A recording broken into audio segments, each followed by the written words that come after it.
नमस्कार, चर्चा में आप सभी का स्वागत है। आपके साथ मैं हूं पूजा पांडे। अमेरिका में राहुल गांधी ने भारत, बीजेपी और आरएसएस को लेकर कई बड़े बातें कही हैं। भारत पर दिए गए उनके बयान से सवाल है कि क्या फिर राहुल गांधी भारत जोड़ो से भारत तोड़ो तक आ गए हैं। इसी के साथ उन्होंने कहा कि आरएसएस केवल एक विचार को मानता है। Rahul Gandhi United state of America और यूनियन ऑफ इंडिया को पॉलिटिकल ज्योग्राफी बताते हैं, जबकि भारत की हजारों वर्ष की पुरानी संस्कृति को वे अस्वीकार कर रहे हैं। राहुल ने कहा कि भारत की राजनीति में प्यार, सम्मान, विनम्रता गायब हो चुकी है।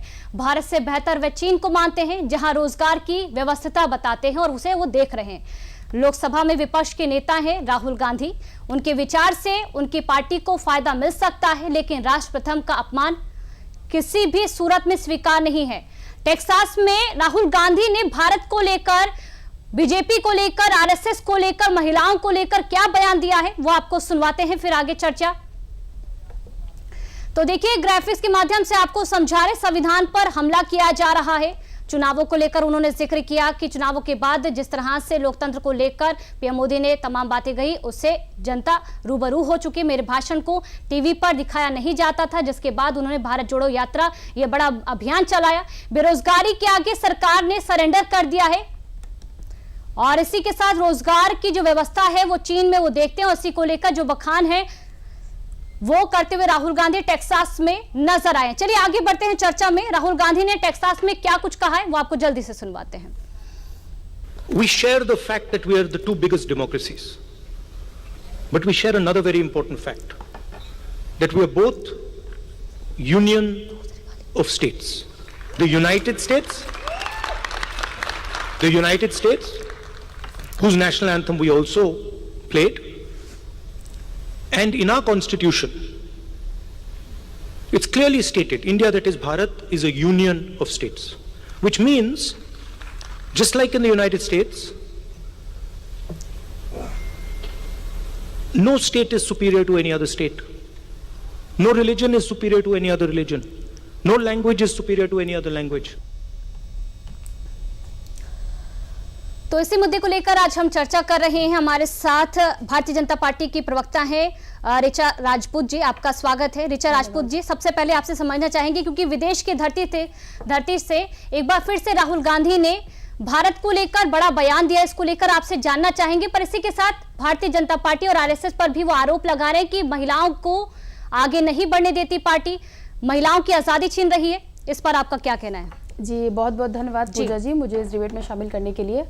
जैसा कि राहुल गांधी जी के लिए इस तरीके के बयान दिए जाना वो पहली बात नहीं है।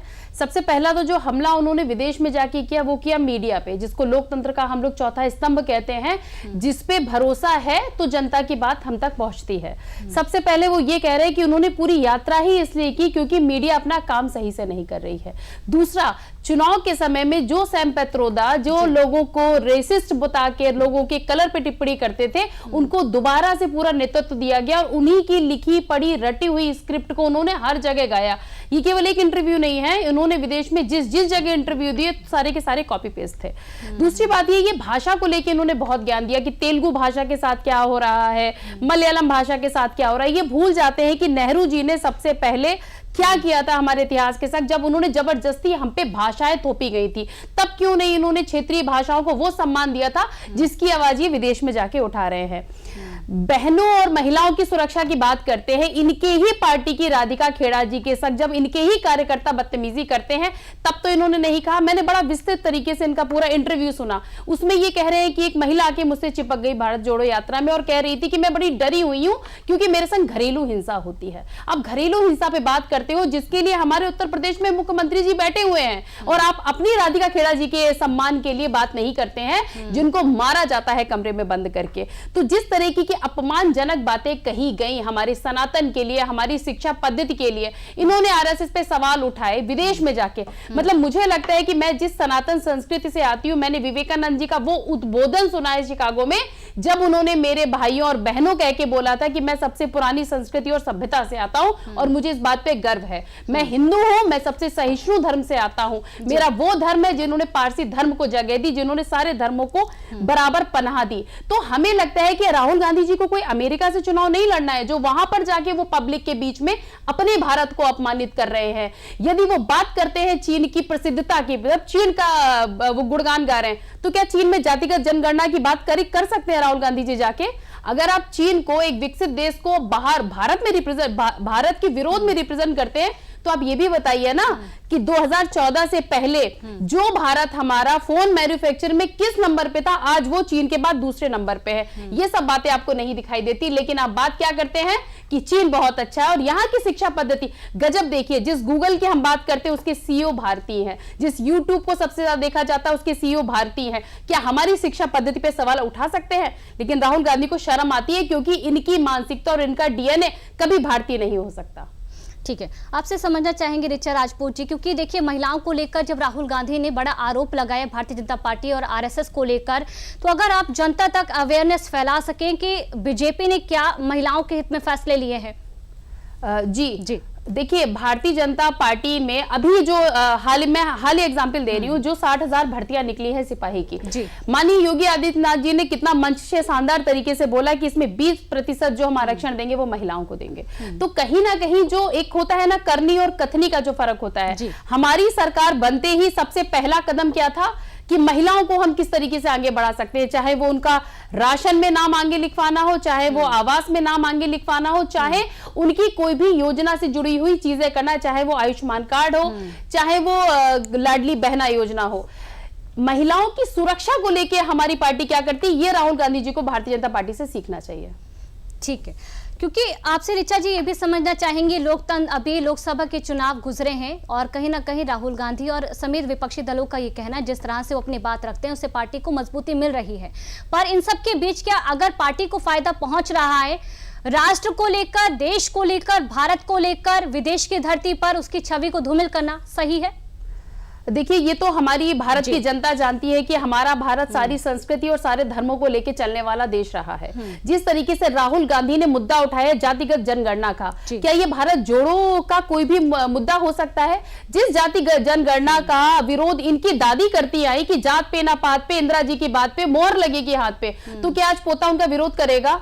आज ही किस सिद्धांतों और मूल्यों की बात कर रहे हैं? इन्होंने हमेशा एक धर्म का तुष्टीकरण किया है, उनको जोड़ा है और हमारे हिंदुओं को हमेशा जाति में तोड़ने का काम किया है। आज ही क्यों नहीं बात करते हैं विकास पे? आप 2014 से पहले का भारत देखिए और 2014 के बाद का भारत देखिए। ये जिस तरीके से बात कर रहे हैं, ये कभी भी ये बात नहीं करते, क्योंकि आज हमारे मोदी जी विदेश में जाकर 5 ट्रिलियन इकोनॉमी की बात करते हैं। वो सेमीकंडक्टर जैसी चिप पे बात करते हैं जिसके बारे में कभी भी विपक्ष सोच नहीं सकता था। इस लेवल पे भारत का राष्ट्रीयकरण हमारे मोदी जी कर रहे हैं।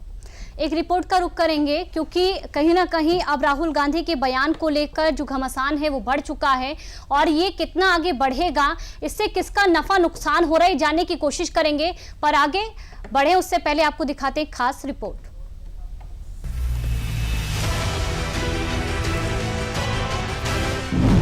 राहुल ने किया भारत का अपमान, छिड़ा सियासी संग्राम।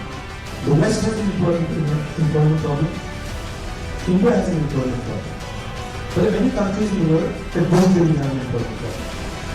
China certainly doesn't have an important problem. Vietnam doesn't have an important problem. America से भारत पर चोट, राहुल गांधी की है भारत तोड़ो सोच। We share the fact that we are the 2 biggest democracies. But we share another very important fact, that we are both union of states. The United States, whose national anthem we also played, and in our constitution, it's clearly stated, India, that is Bharat, is a union of states, which means, just like in the United States,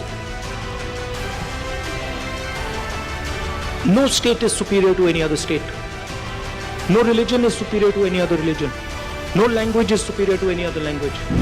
Bharat को कमजोर करने का प्रयास नहीं सहेगा हिंदुस्तान। राहुल गांधी और Congress party दुनिया में लगातार भारत की प्रतिष्ठा, मान सम्मान को खराब करने में लगे हुए हैं। चुनाव के दौरान भी हमने देखा और ये लगातार वही काम कर रहे हैं। देश की तरक्की, देश का मान सम्मान और गौरव, ये गांधी परिवार को, कांग्रेस पार्टी को हजम नहीं होता है। मुझे लगता है शायद कुछ लोगों को पढ़ने लिखने की आदत कम है, वो अपने समय के आंकड़े देख लें और एनडीए के समय के आंकड़े देखें, बड़ा अंतर है। हमने अनएम्प्लॉयमेंट रेट को बहुत कम किया है, रिकॉर्ड दर पर कम है, और लगातार रोजगार स्वरोजगार के अवसर बढ़ाए हैं। करोड़ों लोगों को रोजगार हमने दिया है, स्वरोजगार के अवसर दिए हैं और आगे भी देंगे। मैं इसलिए कहना चाहता हूँ राहुल गांधी जी बाहर जाकर केवल भारत को बदनाम ना करें। बीजेपी ने किया सवाल, राहुल ने क्यों किया चीन का बखान। राहुल गांधी जी नेता प्रतिपक्ष है और प्रतिपक्ष का नेता भी देश के लिए जवाबदेह होता है, और देश के बाहर जाकर देश की छवि खराब करना ये देशद्रोह जैसा अपराध है। कोई देशभक्त ऐसा नहीं कर सकता। लेकिन राहुल जी तो लगता लगातार तीसरी बार हारने के बाद कांग्रेस के कुंठित हो गए और अपनी कुंठा देश की छवि खराब करके अमेरिका में निकाल रहे।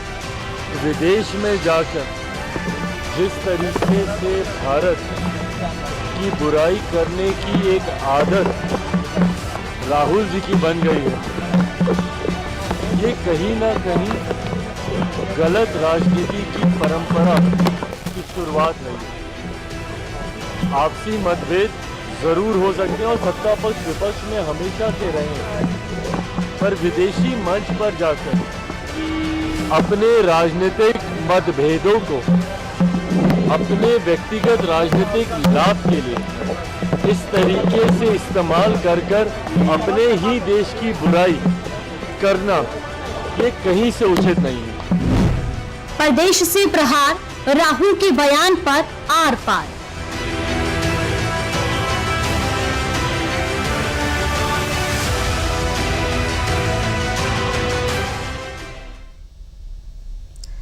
तो देखिए, ऐसा पहली दफा नहीं हुआ है। राहुल गांधी जब विदेश गए हैं तो भारत को लेकर बड़ी बातें उन्होंने कही है। उसका जो असर है वो देश की धरती पर, इधर की सियासत पर भी देखने को मिला है।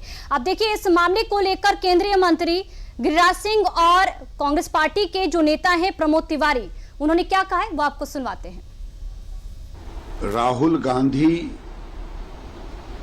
जो युवराज हैं और तीसरी बार भी कांग्रेस को राहुल गांधी के नेतृत्व में भारत की जनता ने नकार दी, 99 पे आके अटका दिया, और ये दुनिया में जाकर के जो भारत आज मेक इन इंडिया के रूप में, जो भारत इनके कार्यकाल में डिफेंस इंपोर्ट होता था वो एक्सपोर्ट कर रहा है, वो भारत जो देश में 19 लाख करोड़ का इंपोर्ट था वो आज 80 लाख करोड़ पे पहुंच गया।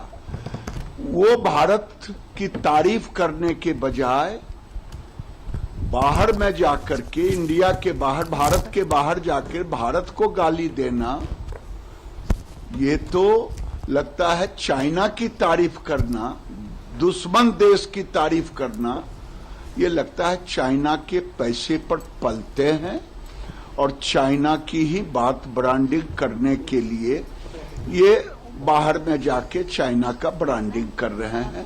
देखिए, राहुल गांधी वहाँ शुचि विश्वास प्रवक्ता कुछ भाषण देने गए हैं, अपने विचार रखने गए हैं। शुचि, तो जो सच्चाई हकीकत है कि आज देश 39 साल की, लगभग 40 साल की सबसे बड़ी बेरोजगारी पिछले 10 सालों में झेल रहा है, और वो भाजपा की देन है।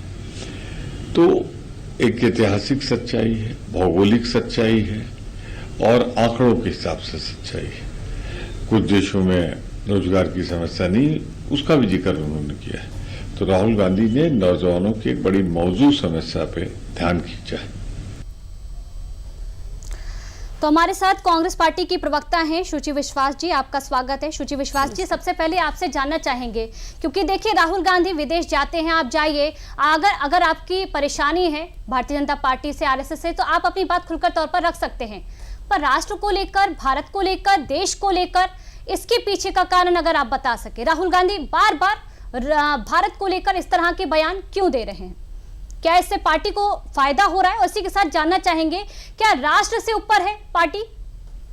देखिए, राहुल जी ने ऐसा कोई बयान नहीं दिया। एक राजनीतिक अभियान के तहत भारतीय जनता पार्टी ने हजारों करोड़ रुपए खर्च करके जो उनकी छवि को धूल धूसरित करने की एक लगातार 10 बरस से कोशिश की, चाहे उनके edited doctor tailored morph videos हो या फिर उनकी आईटी सेल या प्रोपेगेंडा मशीनरी, इसका जवाब तो भारतीय जनता पार्टी को देना चाहिए। उन्हीं के कार्यकाल में सबसे ज्यादा चंदा दिए गए हैं, उन्हीं के कार्यकाल में सबसे ज्यादा बिजनेस चाइना को दिया गया है भारत की ओर से, उन्हीं के कार्यकाल में हमारी सीमाओं पर जो ये 20 जवानों वाली घटना हुई और प्रधानमंत्री ने स्वयं बयान दिया ना कोई घुसा है ना कोई घुसी है, उन्हीं के कार्यकाल में बराबर सैटेलाइट इमेजेस आई और तमाम सेना के लोगों ने लगातार चिंता व्यक्त की, चाहे वो पैंगोंग लेक हो चाहे गैल्वान वैली हो, चाइना का अतिक्रमण बढ़ता जा रहा है। तो प्रधानमंत्री जी ने तो घड़ी घड़ी कायरता का संदेश दिया है। भारतीय जनता पार्टी ने तो लगातार ये प्रचारित किया है, तो ये तो राहुल गांधी जी के प्रति दुष्प्रचार है। और आप पूरा इंटरव्यू सुने, आज के दौर में जबकि सोशल मीडिया और डिजिटल प्लेटफॉर्म्स इतने स्ट्रांग हैं कि दुनिया में घटने वाली कोई भी घटना, वो जॉर्ज फ्लॉयड का इशू है या मणिपुर में निर्वस्त्र करके महिला को घुमाना, तो भारतीय जनता पार्टी और उनके बयान वीरों को एक बार पुनर्अध्ययन करना चाहिए। और व्हाट्सएप यूनिवर्सिटी के आधार पर फॉरवर्डेड मैसेजेस के बजाय मुझे लगता है कि राहुल गांधी जी के वचनों को पुनः सुनने की आवश्यकता है। ठीक है, ऐसा किसी प्रकार का भ्रामक बयान उनके द्वारा नहीं दिया गया। ठीक है, जवाब दीजिए इस पर। ये जो मेरी कांग्रेस की प्रवक्ता बहन कह रही हैं कि इस तरीके का कुछ बयान नहीं दिया, तो मुझे लगता है कि ये जो नेक्स्ट जनरेशन है ना, ये सब जानती है, इसको पढ़ना भी आता है और इंग्लिश भी आती है और ट्रांसलेट करना भी जानती है। तो जो ऑलरेडी पप्पू है उसकी इमेज को बनाना बिगाड़ना हमारे बस का ना है ना किसी का हो पाएगा। दूसरी बात है, जिस इलेक्टोरल बॉन्ड की बात करते हैं, मुझे लगता है कि जब भी आप किसी के बारे में बात करो थोड़ा इतिहास भी पढ़ा करिए। इलेक्टोरल बॉन्ड तो ये मोदी जी की देन है कि आपकी चीजों के बीच में पारदर्शिता आ गई। आप याद करिए कांग्रेस का समय कि सबसे पहले चंदा लेने वाली पार्टी ही कांग्रेस पार्टी थी, वो तो उस पार्टी को लड़ने नहीं देती थी जो किसी और को चंदा दे दिया करता था। तो थोड़ा सा आपको समझना चाहिए कि आज की तारीख में अगर मैं चाहे आप चाहे एंकर महोदय कोई भी चाहेंगे, एक बार में पता कर लेंगे कि किस कंपनी ने किस पार्टी को कितना चंदा दिया है। इसको पारदर्शिता कहते हैं। दूसरी बात यह कि जो ये मणिपुर की बात बार बार बोला करती है, तो थोड़ा सा अपने बारे में बताइए ना कि जब राधिका खेड़ा जी को कमरे में बंद करके मारा जाता है, चलिए मणिपुर की बात कर लेते हैं। 1993 में मणिपुर में दंगा हुआ था, जब केंद्र में भी कांग्रेस की सरकार थी, राज्य में भी कांग्रेस की सरकार थी और 170 से ज्यादा लोग मरे थे। आप बताइए ना वो घटना कहां चली गई? आप कैसे बोल लेते हैं, मुझे समझ नहीं आता। और दूसरी बात यह है कि राहुल गांधी का ये हमारे हिंदू को और सनातन को लेकर पहला हमला नहीं है। वो क्या कह रहे हैं चाइना वहां जाके कि जो देवता होते हैं वो भगवान नहीं होते। तो आप किसको बोल रहे हो? क्या बौद्ध जो है वो भगवान नहीं है, जो जैन है वो भगवान नहीं है? तो आप यहां पर भारत में आके दलित की बात करते हो और वहां जाके दलित के भगवान को गाली देके आते हो। ठीक है, ठीक है शुचि विश्वास जी, क्योंकि इसका जवाब तो आप दीजिएगा, क्योंकि आप चीन की बढ़ाई कर रहे हैं, उनका बखान कर रहे हैं, कसीदे पढ़ रहे हैं, क्योंकि ये भी कहा जा रहा है भारतीय जनता पार्टी की तरफ से आरोप है आप पर, इसीलिए इस शब्द का यूज किया गया है कि कसीदे आप पढ़िए चीन के। पर भारत से किस तरह की परेशानी है? अगर भारत को लेकर अगर आप 2 शब्द कह देते, इसमें क्या परेशानी? ये भारतीय जनता पार्टी का आरोप है। देखिए, एक राष्ट्रीय दल की प्रवक्ता होने के नाते मुझे उनकी भाषा पर आपत्ति है। मेरा अनुरोध है कि ये सड़क स्तर विहीन भाषा इस्तेमाल करने के स्थान पर हमेशा संसदीय और संवैधानिक शब्दावली का प्रयोग करें। यदि आपकी योग्यता भी एंटायर पॉलिटिकल साइंस में एमए है तब तो वो अलग विचित्र विषय है। आरटीआई मैं आपके विषय पर आ रही हूँ। नहीं, उन्होंने उस शब्द का इस्तेमाल किया, उस पर मुझे आपत्ति है। आप लीडर ऑफ ऑपोजिशन के बारे में बात कर रही हैं। आपकी इतनी सस्ती भाषा, मैंने आपको कांग्रेस की यहाँ पित्रोदा की बात के लिए हम अलग से स्लॉट निकालेंगे मैम। देखिए, धैर्य रखिए। जो शब्द आपने इस्तेमाल किया वो आपकी, दूसरा आपने जनरेशन बहुत पढ़ी लिखी है। जनरेशन के पढ़े लिखे में कोई संदेह नहीं है। संदेह भारतीय जनता, अभी आप गिरिराज सिंह साहब का बयान दिखा रहे थे, तो कितने मूर्खाधिराज भारतीय जनता पार्टी पे किस स्तर पर विराजमान है। तो मैं प्रज्वल रमन्ना या और लोगों पर नहीं जाऊंगी। लिखा पढ़ी में इतना ही बड़ा 56 इंच का सीना है तो ब्रजभूषण शरण सिंह से शुरू करना था। तब तो चरण वंदना करने के लिए सरकार खड़ी हो जाती है। और रही बात, मैंने फिर मैं कहूंगी, जनरेशन बहुत पढ़ी है, देशवासी बहुत पढ़े हैं और उन्होंने इस बात का चयन कर लिया है। जो प्रधानमंत्री टेलीप्रॉम्प्टर के बिना 2 शब्द नहीं बोल सकता, जिस कायर ने 10 बरस में एक प्रेस कॉन्फ्रेंस करने का साहस नहीं जुटा सके, आप लीडर ऑफ ऑपोजिशन पर उंगली उठा रहे हैं। धर्म और सनातन के अध्ययन के लिए आपको और अभी विधिवत अध्ययन की आवश्यकता है। अगर व्हाट्सएप यूनिवर्सिटी से आप ग्रेजुएट है तब बात अलग है। अगर आपने विधिवत एंटायर पॉलिटिकल साइंस में पढ़ाई किया है तो उसका आपको कुछ किया नहीं जा सकता। तो जेन्युइन इश्यूज पर बात करें। और आपने कहा electoral bonds, CM care fund PM care fund, corona के जितने फंड्स लिए गए उनको ऑडिट के दायरे से बाहर रखा गया। तो आप ठीक है, आप क्रोनी कैपिटलिस्ट का साथ लीजिए, आप इलेक्टोरल बॉन्ड से अंदर जमा लीजिए, आप पूंजीपतियों को जवाब दीजिए। जी, आपसे सीधे सीधे पूछा गया है, चीन पर आप बोल रहे हैं, भारत के बखान में भी 2 शब्द चीन को नहीं, देखिए भारत में डाइवर्स है, हमारा जो सिस्टम है, जो हमारा कल्चर है बिल्कुल यूनाइटेड स्टेट्स की तरह है, जो रिपब्लिक ऑफ इंडिया है वो डिफरेंट स्टेट्स का जो समागम है, जो हमारी ब्यूटी है, जो हमारी डाइवर्सिटी है। और देखिए भारतीय जनता पार्टी और संघ की सोच, जो ये फॉसिस्ट ताकतें हैं, जो इनकी कट्टरवादी अप्रोच है, जो इनकी बयान वीरता है, जो इनका डेटा मैनिपुलेशन है, जो इनका हेडलाइन मैनेजमेंट है, और उनके 10 बरस की जो कायर कार्यशैली है, जो हमारी ग्लोबल हंगर इंडेक्स में स्थिति है, जो एनएसएसओ का डेटा है, जो ऐतिहासिक बेरोजगारी है, जो कोविड पैंडेमिक का फेल्योर है, डीमोनेटाइजेशन के बाद आर्थिक व्यवस्था की जो बदहाल स्थिति है, जो ऐतिहासिक एक पर्चा नहीं ये लोग सही से ऑर्गेनाइज करा पाते हैं, सब लीक होते हैं, एक भर्ती ये लोग सही से नहीं ऑर्गेनाइज करा पाते। आप प्रदेश या राष्ट्र जिस स्तर पर भी बात करें और जिस भी सेगमेंट की बात करें, कोई प्रत्युत्तर भारतीय जनता के पार्टी के पास नहीं है। ये बात अलग है कि अब वर्तमान के प्रश्नों का उत्तर मांगे तो ये भूतकाल में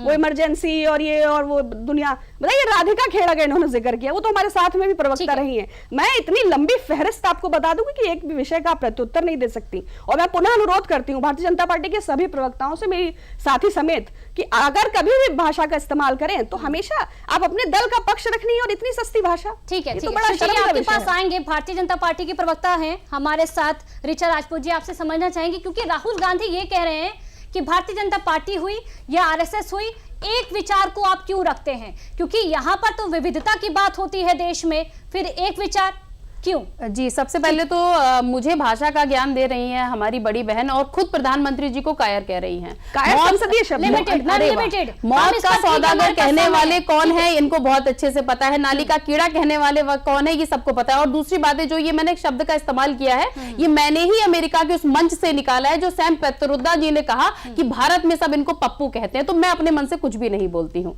दूसरी बात यह है, जिसे इलेक्टोरल बॉन्ड की बात करी, तो मैं इनको जानकारी के लिए बताना चाहती हूँ कि कांग्रेस के समय के घोटालों में तो अभी भी मां बेटे जमानत पे बाहर घूम रहे हैं। दूसरा, जो ये वक्फ बोर्ड का जो चल रहा है ना, इसमें आपको पता है सबसे बड़ा ट्रस्टी कौन है? उसमें हमारी कांग्रेस पार्टी सबसे बड़ी ट्रस्टी है, जो बताया ना, लोगों को गोल गोल उलझाने से आपकी जो चीजें हैं वो कम नहीं होंगी। दूसरी बात यह कि जो चाइना की आप तारीफ करें, तो क्या चाइना में, मैं अपनी प्रवक्ता महोदया जी से पूछना चाहती हूँ कि चाइना में ये जातिगत जनगणना, संविधान, आरक्षण और ये मजहब को लेकर कोई बात कर सकते हैं क्या? यहां पर तो उतरते ही फिर केरल में क्या करते हैं? केरल में जो हमारा पीडीए समाज का वोट है, आरक्षण, उसको उठा के दे देते हैं एक धर्म विशेष को। दूसरी बात यह है कि ये जिस भारत जोड़ो यात्रा की इतनी तारीफ करके गए, तो थोड़ा बता दे कि भारत जोड़ो यात्रा में ये किसके संग हाथ मिला के चले थे, जिन्होंने निर्भया के गुनहगारों की फांसी रुकवाने के लिए रात में 12 बजे सुप्रीम कोर्ट का दरवाजा खटखटाया था। राजपूत जी, जब आपसे सवाल किया जा रहा है तो जवाब भी आपसे उम्मीद की जा रही है कि आरएसएस, बीजेपी एक विचार को ही क्यों रखती है? मैम, इस पे बात कहिए। देखिए, हम लोग जिस देश में रहते हैं, भारतीय जनता पार्टी और संघ केवल राष्ट्रवाद की विचारधारा को आगे बढ़ाता है। इसके अलावा भाजपा ने या आरएसएस ने कभी भी किसी भी गैर विचारधारा को, आप बताइए, मोहन भागवत जी, हमारे पूजनीय मोहन भागवत जी ने कभी भी किसी विशेष धर्म के लिए कोई गलत बात बोली क्या? जितनी भी योजनाएं केंद्र से आती है, क्या वो धर्म को देखकर या जाति को देख के दी जाती है क्या? मैं आपको शर्त लगा रही हूं, मैं यहां पर मेरी प्रवक्ता महोदया बैठी है, जरा ये गिन के देख ले और बता दे कि केंद्रीय योजनाओं में कितना भेदभाव किया गया, आवाज किसको कितने मिले और किसको आयुष्मान कार्ड का सबसे ज्यादा लाभ मिला है। बता दे गिनती और बता दे कि भेदभाव हो रहा है। ये आरएसएस की विचारधारा कर रही है। जी, ऋचा राजपूत जी।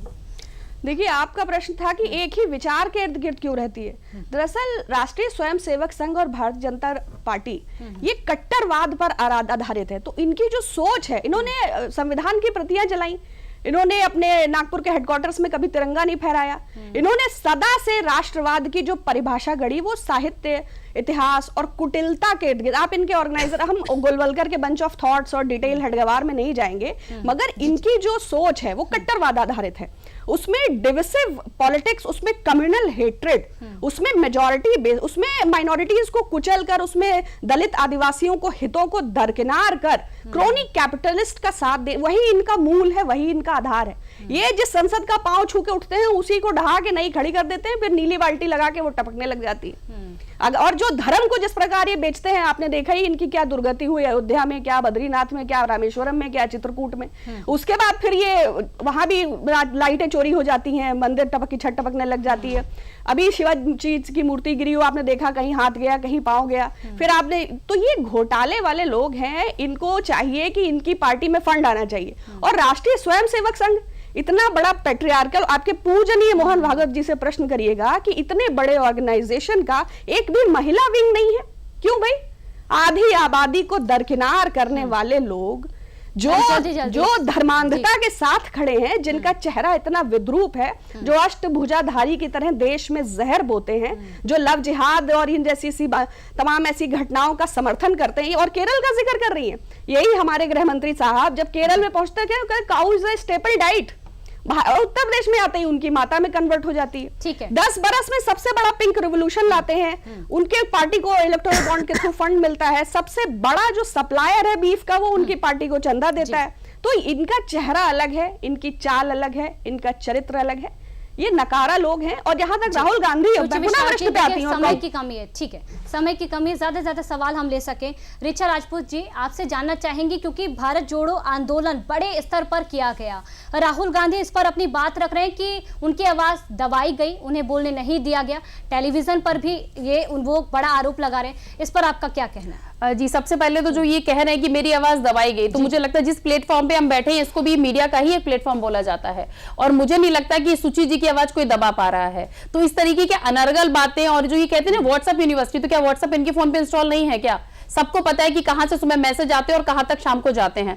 दूसरी बात ये जो झूठ मतलब ये सोचिए, झूठ बोलने की पराकाष्ठा इतनी है कि जिलों के डीएम को स्पष्टीकरण देना पड़ता है कि भैया ये सब झूठ मत फैलाइए। ये जो अयोध्या में लाइट चोरी की घटना बता रही है, ये इनको अच्छे से पता है कि डीएम ने स्पष्टीकरण दे के कहा है कि कोई भी लाइट की चोरी नहीं हुई है, लाइटों की गिनती गलत थी, लेकिन जितनी लगाएगी उतनी ही लाइट है। मतलब ये तो उनका बस है, तो सारी जनता को चोरी बना दे। अच्छा, क्या फोटोशॉप था?